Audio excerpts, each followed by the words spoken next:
نحمده ونصلي على رسوله الكريم اما بعد فاعوذ باللہ من الشیطان الرجیم بسم اللہ الرحمن الرحیم۔ دوسری صورت یہ ہے کہ اللہ تعالیٰ کی نعمتیں کسی کے اوپر ایسی برسیں کہ اس شخص کو دنیا میں کوئی پریشانی ہو ہی نہ، کوئی امکان ہی پریشانی کا نظر نہ آتا ہو اس کو، اب وہ دنیاوی آسائشوں میں غرق ہو جائے اور اسے کسی بھی لحاظ سے کوئی بھی دنیاوی پریشانی نہ آنی ہو۔ لیکن یہ بھی ایک قسم کا عذاب ہوتا ہے۔ اگر کب ہوتا ہے یہ عذاب؟ حضرت سلیمان علیہ السلام پر نہیں تھا۔ یہ عذاب جب ہوتا ہے کہ جب ان نعمتوں کی فراوانی کے باوجود انسان اللہ تعالیٰ کا شکر گزار نہ ہو پائے اور شیطان کا شکار ہو کے تکبر کرے اور نعمتوں کو اپنے کمالات کا ثمر سمجھے تو میں نے کمایا ہے قارون کی طرح، اور اللہ تعالیٰ کا شکر ادا نہ کرے، تو پھر ایسا شخص جو ہے وہ ایک عذاب کے اندر مبتلا ہے، پھر یہ بے فکری اس کے لیے ایک عذاب ہے۔ یہ شخص بظاہر تو پرسکون ہے اور خوش ہے، لیکن اس کا یہ سکون ایسے ہے جیسے کسی بے ہوش کے اوپر بے فکری طاری ہوتی ہے۔ بے ہوش کو نہیں پتہ ہوتا کہ جب میں ہوش میں آؤں گا تو جو میرا آپریشن ہوا ہے اس کی مجھے کس کس جگہ تکلیف ہوگی، بس وہ بے ہوشی والا سکون اس کے اوپر طاری ہوتا ہے۔ اس کی مثال نمرود اور فرعون تھے، جنہوں نے تمام تر نعمتیں ہونے کے باوجود شکر گزاری نہیں کی بلکہ تکبر کیا اور خدا بن کے بیٹھ گئے، پھر برے انجام سے دو چار ہوئے۔ جب ان کو ہوش آیا تو آپریشن کا پتہ چل گیا کہ کس طرح ہمارا آپریشن ہوا ہے۔ ایسی لوگوں کے بارے میں سورہ نام کی آیت نمبر 44 ہے۔ اللہ تعالیٰ فرماتے ہیں فَلَمَّا نَسُوا مَا ذُكِّرُوا بِهِ فَتَحْنَا عَلَيْهِمْ أَبْوَابَ كُلِّ شَيْءٍ حَتَّى إِذَا فَرِحُوا بِمَا أُوتُوا أَخَذْنَاهُمْ بَغْتَةً فَإِذَا هُمْ مُبْلِسُونَ۔ پھر انہیں جو نصیحت کی گئی تھی جب وہ اسے بھلا بیٹھے تو ہم نے ان پر ہر نعمت کے دروازے کھول دیے، یہاں تک کہ جب ان چیزوں پر جو ان کو ملی تھی وہ خوب اترا گئے، ہم نے ان کو دفتن پکڑ لیا، پھر تو وہ بالکل مایوس ہو گئے۔ اب یہ ان لوگوں کی بات ہے جن کے دل اتنے سخت ہو گئے تھے کہ انہیں دنیا بھر کی نعمتیں بھی اللہ تعالیٰ کی طرف شکر گزاری کے ساتھ متوجہ نہیں کر سکیں۔ اب شاید ایک خالص دنیا پرست انسان جو ہے اس کے لیے اس طرح کی بے فکری اور اس طرح کا سکون پسندیدہ ہو، اس کو اچھا لگے، لیکن یہ چیز اس کو برے انجام اور آخرت سے غافل کر دیتی ہے، کیونکہ اسے برے انجام یا آخرت کی پرواہ ہی نہیں ہے۔ اس کیفیت کو ہم زیادہ سے زیادہ بے فکری کہہ سکتے ہیں، ٹھیک ہے، یا ایک عارضی سکون کہہ سکتے ہیں، لیکن اس کو ہم لطف زندگی نہیں کہہ سکتے۔ یہ بے فکری اس لطف کے مقابلے میں کچھ بھی نہیں ہے جو اللہ عز و جل سے محبت کرنے والوں کے دلوں میں اللہ تعالیٰ پیدا فرماتے ہیں۔ یعنی یہ ایک فکر و غم سے آزاد کیفیت ضرور ہے، لیکن اس حقیقی لذت سے محرومی اور ناآشنائی ہے جو فکر و تردد میں بھی انسان کو اللہ تعالیٰ کے قرب کے سبب ملتی رہتی ہے اور وہ اس کا سہارا بنی رہتی ہے۔ اب یہاں پر ایک وسوسہ آ سکتا ہے کہ بھی کیسا لطف، جو جتنا نیک ہوتا ہے اس پر اتنی مصیبتیں دیکھی گئی ہیں۔ تو یاد رکھیں، جب اطاعت اور محبت کی وجہ سے انسان کا اللہ تعالیٰ سے تعلق بنا ہوا ہو تو ایک طرف تو وہ ان مصیبتوں سے بچا رہتا ہے جو گناہوں کے سبب نازل ہوتی ہیں۔ ابھی ہم نے ایک آیت دیکھی ہے نا جس میں کہا گیا کہ جو میری نصیحت سے اپنا منہ موڑ لیتے ہیں ان کی زندگی میں تنگ کر دیتا ہوں، تو اس قسم کی جو مصیبتیں ہیں جو گناہوں کے سبب آتی ہیں وہ ان سے محفوظ ہو جاتا ہے۔ اور دوسری طرف کیا ہوتا ہے کہ جو مشقتیں اور مشکلات اس کے درجات کی بلندی کے لیے اس پر طاری کی جاتی ہیں، ان میں اللہ تعالیٰ اسے ہمت، صبر اور امید دیتے ہیں، جن کی مدد سے وہ اللہ تعالیٰ کی حکمتوں پر یقین کرتا ہے، ان پر توکل رکھتا ہے، تو اس وجہ سے ان مصیبتوں سے گزرنا اس کے لیے آسان ہو جاتا ہے۔ اللہ تعالیٰ اس کے لیے سہارا بن جاتے ہیں ان آزمائشی مصیبتوں سے گزارنے میں کہ جو اس کے درجات بلند کرنے کے لیے آئی ہوتی ہیں۔ تو ایسا شخص جو ہے اس کو حقیقی لطف زندگی میسر ہے۔ اس کے علاوہ کوئی اور شخص جو ہے وہ دھوکے میں پڑا ہے، اس کو لطف زندگی میسر نہیں ہے۔ ہاں بہت بے فکری میسر ہو سکتی ہے، لیکن وہ بے فکری اس کے لیے آخرت کا برا انجام بن جاتی ہے۔ تو خلاصہ یہ ہوا کہ اللہ تعالیٰ سے تعلق کے بغیر حقیقی زندگی کا لطف ممکن ہی نہیں ہے، چاہے وہ زندگی کتنی ہی پرآسائش ہو، چاہے وہ زندگی کتنی ہی پرتعیش ہو۔ دیکھیں، اللہ تعالیٰ کی یاد، اللہ تعالیٰ کا ذکر نہ صرف دلوں کو نور سے بھرتا رہتا ہے بلکہ ابلیس کے زہریلے وسوسوں سے بھی محفوظ رکھتا ہے، یعنی پازیٹیو بھی ہے اور نیگیٹو سے بھی روکتا ہے، غلط چیزیں دل میں آنے سے بھی روکتا ہے۔ نبی صلی اللہ علیہ وآلہ وسلم کی ایک حدیث ہے کہ آدمی کے دل پر شیطان مالش کرتا ہے۔ جب آدمی اللہ تعالیٰ کی یاد کرتا ہے تو شیطان پیچھے کو سکڑ جاتا ہے، اور جب بندہ اللہ تعالیٰ کی یاد سے غافل ہوتا ہے تو شیطان اس کے دل میں وسوسہ ڈال دیتا ہے۔ یہ بخاری شریف کی روایت ہے۔ تو اس کا مطلب یہ ہوا کہ ذکر الہی جو ہے وہ نہ صرف دل میں نور پیدا کرتا ہے، اللہ تعالیٰ کی محبت پیدا کرتا ہے، بلکہ وہ شیطان کے وسوسوں سے بھی روکتا ہے۔ اب دیکھیں جو ہم نے آیت پڑھی تھی اللہ بذکر اللہ تطمئن القلوب، اس کی تفسیر میں تفسیر مظہری کے اندر لکھتے ہیں کہ اللہ کے ذکر سے ہی دلوں کو اطمینان ملتا ہے۔ اس کی مثال ایسے ہے جیسے مچھلی کو پانی سے اطمینان ملتا ہے کہ اس کی ساری ضروریات پانی میں رہ کر پوری ہو رہی ہوتی ہیں، اور پانی سے نکلنا اس کے لیے ایک عذاب ہوتا ہے۔ یہ ہم نے پہلے پڑھا تھا سارا۔ تو مولانا نے اپنے پچھلے اشعار میں اہل اللہ کی مثال دریا کی مچھلی سے دی ہے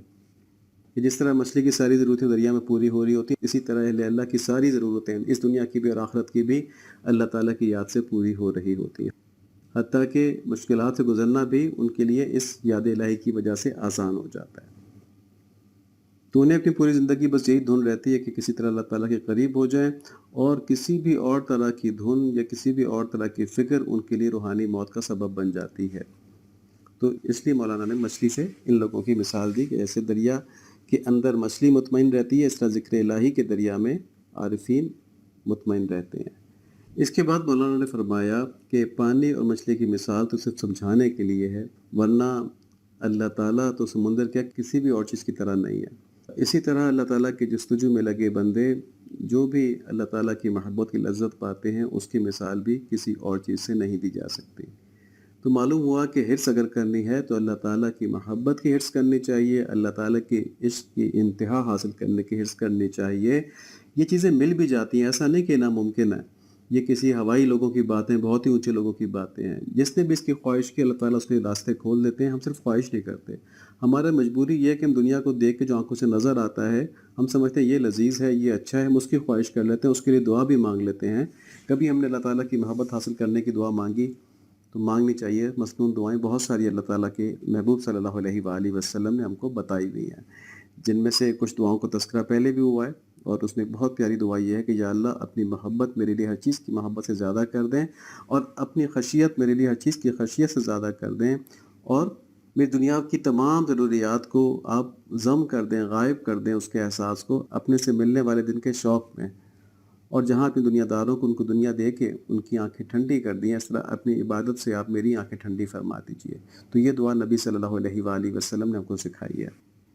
اب ایک سوال پیدا ہوتا ہے کہ ہمیں ٹھیک ہے اللہ تعالیٰ کی محبت حاصل کرنے کی، اس کی عشق کی انتہا حاصل کرنے کی خواہش تو کرنی چاہیے، لیکن جب ہم نے اپنے رب کو دیکھا ہی نہیں ہے تو ان سے محبت کیسے ہو سکتی ہے؟ کیونکہ انسان کا عمومی خیال یہ ہوتا ہے کسی حسن والی چیز کو دیکھتا ہے اپنی آنکھوں سے تو پھر اس حسن کا وہ عاشق ہوتا ہے۔ تو مولانا اس مسئلے کا یہ حل بتاتے ہیں کہ عشق میں محبوب کو دیکھے بغیر جوش تو نہیں آتا، لیکن محبوب کو صرف چہرے کی آنکھوں سے نہیں دیکھا جاتا، محبوب